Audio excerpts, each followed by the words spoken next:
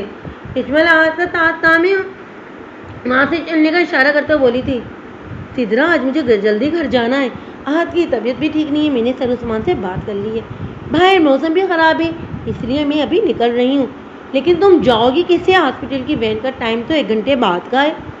ہاں میں جانتی ہوں، ٹیکسی کر لوں گی۔ اشمل سدرا کو بتاتے ہوئے جلدی جلدی اپنی چیزیں لیتی وہاں سے نکل آئی تھی۔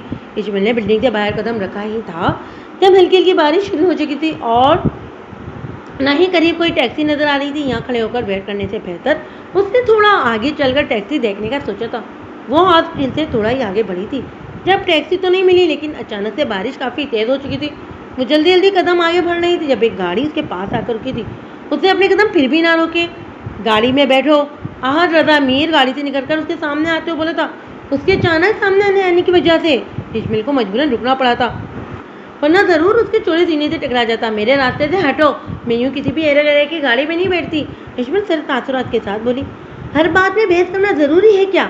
خاموشی سے بیٹھو گاڑی میں، سب لوگ تمہاری طرف دیکھ رہے ہیں جو کہ میں کسی صورت برداشت نہیں کروں گا۔ آن نے ایک نظر اس کے بھیگے وجود پر ڈالی تھی، اس کے کپڑے بالکل گیلے ہو کر چپک گئے تھے۔ آس پاس سے گزرتے لوگوں کی نظریں اشمل پر پڑتی دیکھ کر آن کے کشادہ پیشانی پر موجود سلوٹوں میں اضافہ ہوا تھا۔ اسے اپنی جگہ سے ہلتا نہ دیکھ کر آن نے آگے بڑھ کر اس کا بازو پکڑنا چاہتا جب وہ ایک دم پیچھے ہوتی۔ تم ہوتے کون ہو مجھ پر حق جتانے والے؟ کس حق سے مجھے چھوتے ہو، میرے قریب آتے ہو؟ تم بھی تو میرے لیے نامحروم ہو جیسے باقی سارے لوگ ہیں، پھر میں کیوں بیٹھی ہوں تمہارے ساتھ؟ اشمل شدید غصے سے چلاتے ہوئے بولی تھی۔ وہ آن رضا میر تھا جس کے ایک اشارے سے لوگ اس کے قدموں میں ڈھیر ہو جاتے تھے۔ کسی کی اتنی جرت نہیں تھی اس کی بات سے انکار کرے۔ اس کے سامنے اونچی آواز میں بولنے والا دوبارہ بولنے کے لائق نہیں بچتا تھا، لیکن یہ لڑکی اس کی کمزوری بن چکی تھی، جس کا اتنا چیخنا چلانا آرام سے برداشت کر لیتا تھا۔ وہ نہیں جانتا تھا کہ وہ اس سے محبت کرتا ہے یا نہیں، لیکن وہ آن رضا میر کو پہلی نظر میں ہی بھا گئی تھی، کسی بھی صورت اسے حاصل کرنا چاہتا تھا۔ اس بات کا بھی جواب تمہیں بہت جلد مل جائے گا، مگر اس وقت تو تمہیں میری گاڑی میں بیٹھنا ہی ہوگا۔ اشمل کو مزید کچھ بھی سننے کا موقع دیے بغیر وہ اسے بازو سے پکڑ کر گھسیٹ کر گاڑی میں ڈالا تھا اور فوراً سے ڈرائیونگ سیٹ پر بیٹھتا۔ گاڑی لا کر چکا تھا، کوئی فائدہ نہیں ہے، اپنی انرجی ویسٹ کر رہی ہو، یہ دروازہ میری مرضی کے بغیر کبھی نہیں کھلے گا۔ اسے مسلسل گاڑی کے دروازے سے زور آزمائی کرتے دیکھ کر آہن گہری نظریں اس پر ڈالتا پرسکون لہجے میں بولا تھا۔ آہن اس کی گہری بے باک نظریں خود پر محسوس کرتی خود میں سمٹی دروازے سے چپک کر بیٹھ گئی تھی۔ اس کی احتیاطی تدابیر پر شدید مون خراب ہونے کے باوجود بھی آہن کے چہرے پر مسکراہٹ بکھر گئی تھی۔ تھوڑی دیر پہلے اس کی باتوں پر غصہ آیا تھا جو شاید ختم ہو چکا تھا۔ آہن اپنی کیفیت پر الجھا تھا، وہ سمجھنے سے قاصر تھا کہ اس لڑکی کو سامنے دیکھ کر وہ کیوں ایسا ہو جاتا ہے، اس کی اتنی سخت باتوں کے باوجود بھی اسے کچھ کیوں نہیں کہتا۔ وہ ایسا تو کبھی نہیں تھا۔ اپنی ہی سوچوں کو جھٹکتے آہن نے ڈرائیونگ پر اپنی توجہ مرکوز کی تھی۔ شدید بارش کی وجہ سے گاڑی چلانا کافی مشکل ہو رہا تھا کہ اچانک سامنے سے گاڑی بہت اسپیڈ سے کراس کرتی گزری تھی۔ اگر آہن جلدی سے گاڑی کو لیفٹ سائڈ پر نہ موڑتا تو ٹکراؤ یقینی تھا۔ اس زوردار جھٹکی کی وجہ سے اشمل کا سر آہن کے کندھے سے ٹکرایا تھا اور دوسرے ہاتھ سے بے اختیاری میں اشمل نے اس کے بازو کو تھاما تھا۔ اگر وہ ایسا نہ کرتی تو واپس گاڑی کے ڈور سے ٹکرا بیٹھتی۔ گاڑی کو نارمل پوزیشن میں لاتے آہن نے اپنے سالے کی اشمل کی طرف دیکھا تھا جب اشمل نے جلدی سے پیچھے ہوتی سیدھی ہو کر بیٹھی تھی۔ دیکھ لو ڈاکٹر صاحبہ، اب تو تم خود میرے قریب آئی ہو، بعد میں پھر نہ الزام لگانا مجھ پر کہ میں نے کچھ کیا ہے۔ آہن اس کے سر پڑتے چہرے کی طرف دیکھتا مائنہ خیزی سے بولا تھا، مجھے کوئی شوق نہیں ہے تمہارے قریب آنے کا، یہ سب تمہاری وجہ سے ہوا ہے۔ اگر گاڑی چلانی نہیں آتی تو مت چلاؤ، دوسروں کی جان خطرے میں ڈالنے کی کیا ضرورت ہے؟ یا پھر اس دن کی طرح کوئی نشہ تو نہیں کیا ہوا؟ کیونکہ تمہارے جیسے آوارہ مزاج اور حوث پرست انسان سے یہ امید بھی کی جا سکتی ہے۔ اشمل کی بات پر غصے سے تیز آواز میں بولی تھی۔ جب اس کی بات سنتے آہن نے زور سے بریک پر پاؤں رکھا تھا، گاڑی سائڈ پر روکتے اس کی طرف مڑا تھا۔ تمہیں بہت شوق ہے نا مجھ پر الزام لگانے کا؟ تو ہاں ہوں میں اس وقت نشے میں، جانتے ہو میں ایک نشے اور حوث پرست انسان ہوں، کچھ بھی کر سکتا ہوں اتنا لڑکی کے ساتھ۔ آہن بازو سے پکڑ کر اشمل کو اپنے بے حد قریب کرتے ہوئے بولا۔ اس کی گرم سانسوں سے اشمل کو اپنا چہرہ جھلستا ہوا محسوس ہوا تو اشمل کو شدت سے اپنے لفظوں کی رنگینی کا احساس ہوا تھا۔ چھوڑ دو، مجھے درد ہو رہا ہے، اشمل اسے پیچھے دھکیلتے ہوئے بولی۔ اس کے ساتھ گر سے اشمل کو اپنا بازو ٹوٹتا ہوا محسوس ہوا۔ کیا ہوا؟ اب لگاؤ مجھ پر کوئی نیا الزام۔ اشمل کو آج پہلی بار اس سے خوف محسوس ہوا تھا۔ واقعی وہ اس کے ساتھ کچھ بھی کر سکتا تھا۔ اس کی آنکھوں میں آنسو دیکھ کر آن نے اس کا بازو چھوڑتا سیدھا ہو بیٹھا تھا اور گاڑی کو ہوا کی اسپیڈ پر بھگاتے اس کے گھر کے سامنے روکی تھی، کیونکہ جتنے غصے میں نا وہ اس وقت تھا زیادہ دیر خود پر کنٹرول نہیں رکھ سکتا تھا۔ دشمن شکریہ ادا کرتی خدا کا جلدی سے باہر نکلی تھی۔ اس کے اترتے ہی آن نے پہلے سے بھی زیادہ تیز اسپیڈ میں گاڑی آگے بڑھائی تھی۔ جب دشمن اس کے جنونی انداز پر گھبرا کر گھر کے اندر داخل ہو گئی تھی۔ اتنی اداس کیوں بیٹھی ہو تم؟ میرا مشورہ مانو اور بتا دو بھیا کو کہ تم عارفین بھائی کو لائک کرتی ہو۔ حفیظہ ہینا کے پاس ٹینٹ پر آتے ہو بولی، حفیظہ آہستہ بولو، کبھی تو کوئی کام سوچ سمجھ کے کر لیا کرو، کسی نے سن لیا تو نئی مصیبت آ جائے گی۔